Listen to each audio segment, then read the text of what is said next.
Igbo Igbo ekenekwa m n'Igbo ndị ma njem ọnụ asịrị na Akachaam nye polisi ojiwe na chieta back to Christianity. Agwa mụ na agwa na abụ somebody na-akwu n'eziokwu. Go and watch all my videos. I'm always careful with my words. Mgbe m bịa gwunu si na Akachaam agawago na the wrong direction. It happened before our very eyes. It happened before our very eyes. Man, it's so obvious now. People prefer to celebrate ajụ ihe than megwa mmadụ ebe ọ na-emeji ya. Mgbe post photo sister ya na reverend sister, I said it categorically. Na Akachaam ka pass go bandera, he shouldn't have done that. Then mgbe ndị fada jeje visit ya, I came out here egwu unu si unu na ndị anụnwa je visit ya are not the people, the right people that are supposed to see Akachaam. Because na ndị anya na ha na-abụ ndị ahụ nwere ihe dị iche between that group na Matthias.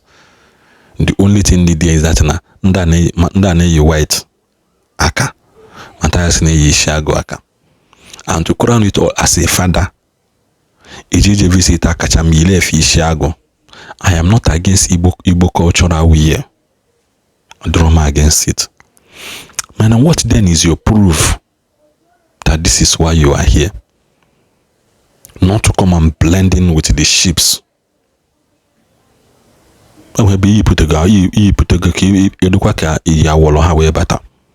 It's a different ball game. Ni normal FG magoni pugo na befada imago ile normal FG na ganuzo decided to branch somewhere. Mananka iga on a visit. Na this father anoma na sponsor Matthias movement. Now what is the outcome of your father jete? Ezugo je chapata post a video. Na Akachaam kasi weja. Father, what then is the outcome of here gina Akachaam jete? Ijidi no de no bishop zile. Ugo no bishop zigi. Bishop should not have sent you on that kind of mission. Oborogwa kwesele ejia. Let another people be selected to do that work. Ekucha mi na my videos. Ana me ku kwa ya ba pata tuju amike ihe nkwu sigi no boro mu ai ku ikulomia. Mana imago ndị na-akpọ ihe ndị Igbo na-atụ n'isi na mekanik ekweze ka mara ndị ndị ala. Only few people na-aghọta ihe m na-ekwu. Only few people na-aghọta ihe m na-ekwu. Kịta na-ama eti mkpu na-asị unu na there is a massive recolonization of Nigeria. 1. 2. There is a massive agenda to Islamize Nigeria. These are the two battles Nigeria na nọ n'ime kịta. This country is passing through trial. There is a massive recolonization of Nigerian agenda, and there is another recolonization of Nigeria via Islamic religion. Obol makagene ake nyela hamba. It has somebody I don't know na nwere isi na ndị church ni di align na ine ka chịkọ don ko bụrụ one religion ko bụrụ one afa tupu gawakwa oge kazina. Abụrụ ya gwa aka ọkọ chịkọta shrine on eke ita chịkọta nwule nwele achịkọta ezobi na Asaba kedafa ha all these people na-eme omenala niile na-agwọ ọgwụ niile si na ha na-agwọ na ha bụ omenala na-agwọ ọgwụ achịkọnata ya ọnụ.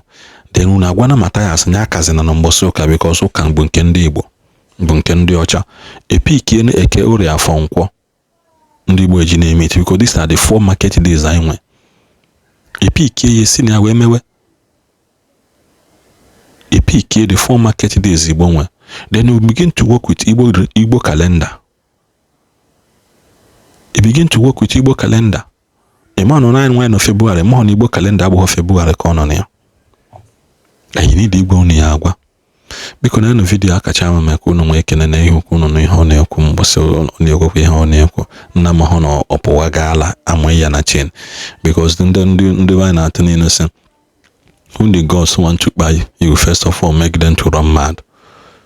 Akachaam etinye aka n'ebe ọ na-kwesịrị itinye aka. One thing about God, once you are out to battle his kingdom, he will come out for you. Pharaoh anwụrụ maka na ọ na-akpọchi ntị. Pharaoh will because he wants to tamper with the agenda of God. Pharaoh dị ha. Freedom wa maka na akpachi ntị, there are some opportunities for him to repent. Man obidozi gawa deeper than ihe o kwesịrị ịga na ya. Ebe si afero hapụ gị ihe mebili mehe. It is time for you to go. Kodikwan.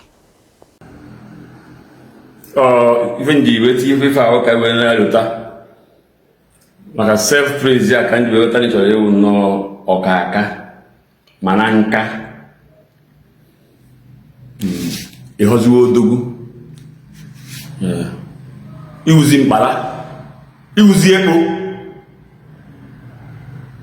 Egwi na baskita we egwi je wine. Si egwi ma abofuma. Egwi ma abofuma. Na bazi egwi his conscience. How do you feel na Pope del Newi na 13th of January? Represented by the Nuncio, ambassador. How do you feel? The most respected black cardinal in the whole world, won by Cardinal Rinze, a day before 14th, you didn't take them to the palace. What are you even after? If you had me, if I am in the West Ham, from airport straight to Bigwe, how do you feel? Not good. Oh, is that not a double confirmation that what happened at the cathedral was act of Igotaro? Act of Igotaro.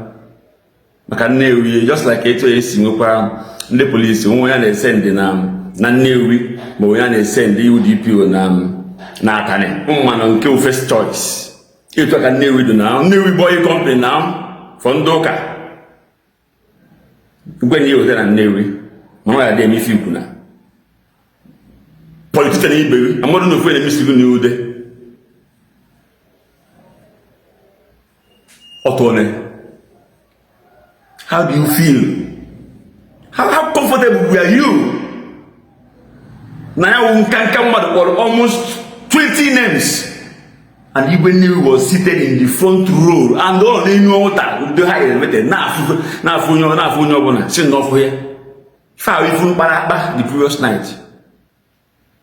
Oh no, if you but why you need call attention? We can about do it don't want to know. Oh, you're not going to. Oh no, if you but why were you comfortable? And that rubbish continued. Okay, why didn't you take them to the CSC? Then for Isimen, yeah, go down now. You know what they do? Grassy fat, you know what I'm going to. Royal father of the day. Nothing.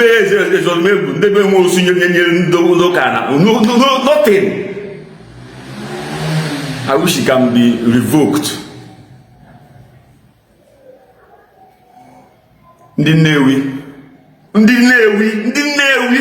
Ogunozidu. Cosmas Madoka, cause service in a money cry in Lagos. Charity begins at home. Yes, you are born again. No basis of born again now. The rural area, it's a you don't see the back of the door for not smart guy that move. Because charity begins at home. If I are so innocent to Chukuma, if I don't know anything, I know that you do business with president of countries. Apart from Nigeria, you have the capacity to speak out. And people will listen. Gabos, you go down Ozubo. Ozubo, we don't do what's happening. When I'm with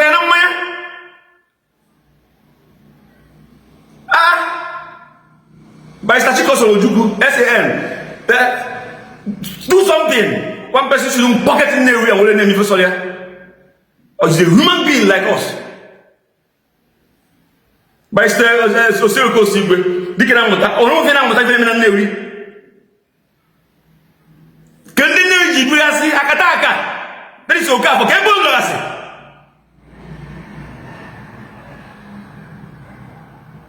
If I am Maduguduma,